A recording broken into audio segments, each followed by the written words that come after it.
Ay Lasanya, wala ka kay babasa ng lasanya. Ay sagban kay mag-video ko. Paksiw ko og tuna. Yan, nilagyan ko sili, sibuyas, bawang, luya. Tapos lagyan ko rin talong. Yan.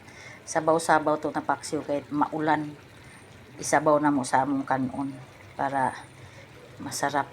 Ilang piraso lang to. Di na namalingki kasi maulan eh. Kung ano na lang ang nasa freezer, yun na ang niloto. May talong ako sa freezer. Yan. Paksiw pa more. Tulog lang naman, kaya kunting kain lang. Yan na ang aking paksiw na maraming sabaw.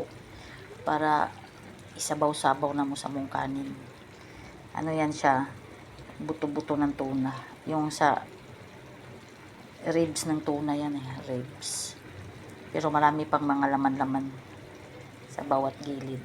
Ayan. Luto na ang aking paksiw na tuna.